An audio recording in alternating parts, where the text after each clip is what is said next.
గారు మనతో స్టూడియోలో ఉన్నారు, వారితో మాట్లాడే ప్రయత్నం చేద్దాం. ఇంద్రన్ రెడ్డి గారు, గుడ్ ఈవినింగ్ అండి. సో ఇప్పుడు ఇంట్రడక్షన్ విన్నారు కాబట్టి ఇంకా మళ్ళీ మిమ్మల్ని ప్రశ్నలు అడగడానికి కూడా ఏం లేదు.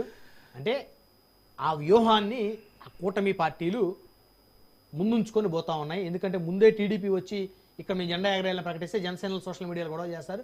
దీన్ని అడ్వాంటేజ్గా తీసుకుని వైసీపీ వీళ్ళిద్దరి మధ్య గ్యాప్ తీస్తున్నారు అనేటువంటి ఒక ముందస్తు ఆలోచనతో ముందు జనసేన ముందుంచి విజయవాడలో ఆ పార్టీ చెందిన ఇద్దరు మంత్రులు, ముగ్గురు నలుగురు ఎమ్మెల్యేలతో సమావేశం నిర్వహించినా మనం ఎలా చూడాలి? ఒక గుడ్ స్ట్రాటజీ అనే చెప్తా సార్ దీన్ని.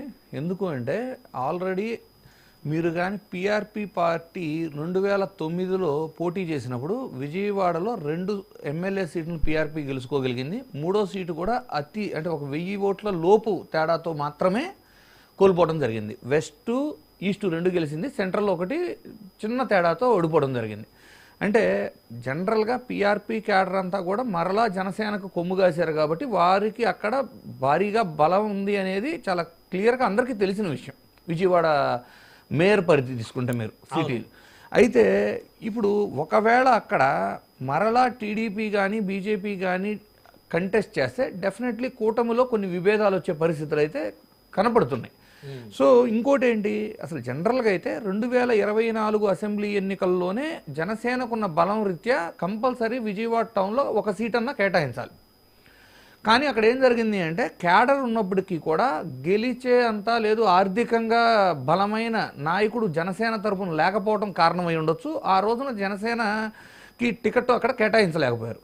సో ఇప్పుడు మేయర్ విషయంలో కూడా జనసేనకి ఇంపార్టెన్స్ విజయవాడలో ఇవ్వకపోతే డెఫినెట్లీ మేజర్గా జనసేనకి కొమ్ము కాసే ఒక మేజర్ సామాజిక వర్గంగానే దూరం అయితే మళ్ళీ 2029 ఎన్నికల్లో కూటమిలో చాలా ఇబ్బందికరమైన వాతావరణం ఉంది.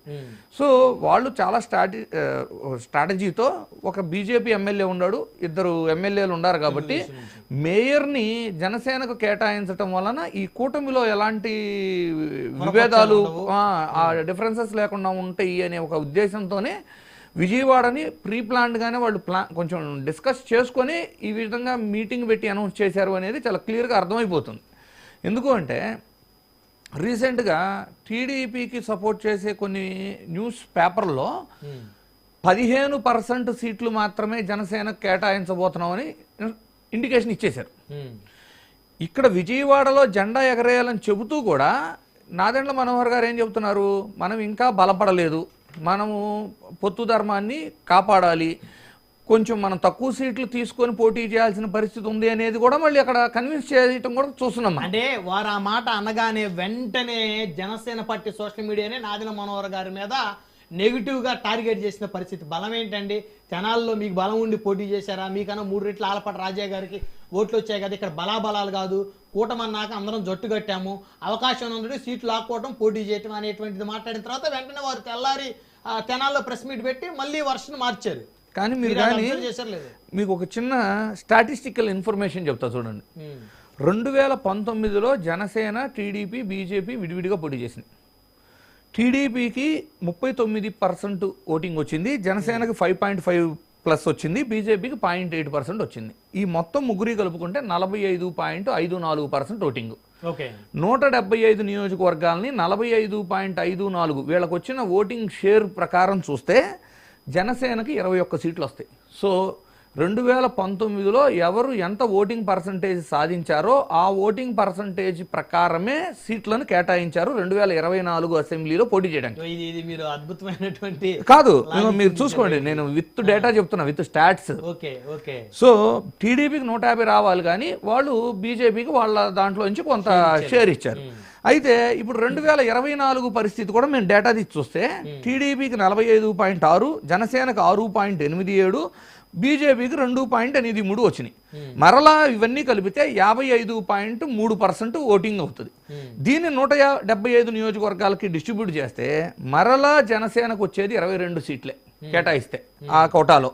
టీడీపీకి వచ్చి 144, బీజేపీకి వచ్చి 9 అవుతాయి. ఒకవేళ వీటిని పర్సంటేజ్ లెక్క మాట్లాడితే జనసేన 12.5%, బీజేపీ 5%, టీడీపీ 82% దగ్గర ఉంది. ఏది 2024. వాళ్ళు ఏం చేస్తున్నారు, సేమ్ ఫార్ములా, అంటే 2019లో వచ్చిన ఓట్ షేర్ని జనసేన ఒప్పుకుంది కాబట్టి 24లో మళ్ళీ 24 ఫార్ములాని క్యాలిక్యులేట్ చేసి వాళ్ళు ఏం చెబుతున్నారు 80% టీడీపీకి 5% బీజేపీ, వాళ్ళిద్దరే క్లారిటీ ఉండి ఇంకా పాపం టీడీపీ వాళ్ళే 2% జనసేనకి యాడ్ చేసి 12.5 కలిపి 15 చేసి త్యాగం చేశారు.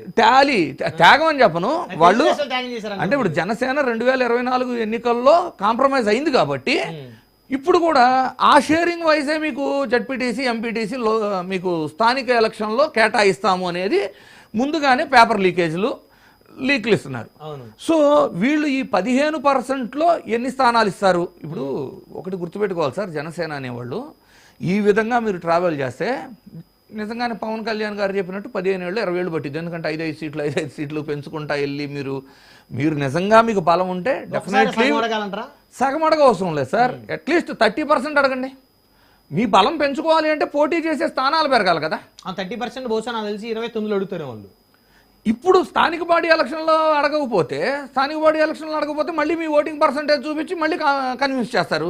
ఆ కన్విన్స్ చేయడానికి జనసేనలో ఉన్న అధినాయకులే వచ్చి ఏం చెబుతున్నారు, మనకి ఇంకా పార్టీ బలం లేదు, స్థానికంగా మనం బలపడలేదు కాబట్టి మనం కూటమి ధర్మాన్ని ఫాలో అయ్యి కొంచెం కాంప్రమైజ్ అవ్వాలని కన్విన్స్ చేయాలని చూస్తున్నారు. నిజంగా జనసేనకి బలం లేకపోవటం అనేది అబద్ధం. జనసేనకి చాలా గట్టి ఓటు బ్యాంక్ ఉంది. ఈ రోజున 21కి 21, 2కి 2 100% స్ట్రైక్ రేట్ చూసిన తరువాత ఇంకొంతమంది మాట అసలు మాట్లాడకూడదు. అంటే 2009లో పిఆర్పిని నమ్మి ట్రావెల్ చేసి రాజకీయంగా కొన్న శూన్యత వచ్చింది అని అభద్రతాభావంతో టీడీపీలో వైసీపీలో కొనసాగిన కొంతమంది నాయకులు సైతం ఈ స్ట్రైక్ రేట్ చూసిన తర్వాత జనసేన వైపు మూవ్ అవడానికి చాలా ఇంట్రెస్టెడ్గా ఉన్నారు. కానీ ఇక్కడ ఏం జరుగుతుంది, వీళ్ళని 2019లో ఓటింగ్ పెట్టి 24 ఓటింగ్ను చూపించి స్థానిక బాడీ ఎలక్షన్లు చూపించి మీరు మళ్ళీ 29 ఎలక్షన్లో సీట్లు కేటాయిస్తే మీరు ఆ 15% దాటి ఎప్పుడు వెళ్తారు? మీరు ఎక్కువ స్థానాల్లో పోటీ చేస్తే మీ ఓటింగ్ పెరిగింది. ఇప్పుడు తక్కువ స్థానాల్లో పోటీ చేస్తే మీకు యాక్చువల్గా టీడీపీ పోటీ చేసి గెలిచిన ప్రతి ప్రాంతంలోనూ 20-30 వేల ఓట్లు వేసినా అవి జనసేన ఓటింగ్ పర్సంటేజ్ కింద కనపడట్లేదు కదా. కేవలం మీరు పోటీ చేసిన కాడ జనసేన గుర్తు మీద పడ్డ ఓటునే కదా క్యాలిక్యులేట్ చేస్తున్నారు ఓటింగ్ పర్సంటేజ్ అని టెక్నికల్గా. యాక్చువల్గా మీరు జనరల్గా ఆలోచిస్తే ఏంటి, టీడీపీ గెలిచిన ప్రతి స్థానంలోనూ 20-30 వేలు జనసేన ఓట్లు పడ్డాయి కదా. మరి అప్పుడు క్యాలిక్యులేట్ చేసుకుంటే మీకు 30% అన్న సీట్లు కేటాయించాలి కదా. సో ఎక్కువ స్థానాలు సాధించకపోతే డెఫినెట్లీ అసంతృప్తులు పెరుగుతారు జనసేనలో. అది కూడా కొంచెం ప్రాబ్లం అవుతుంది సార్. రైట్. ఇక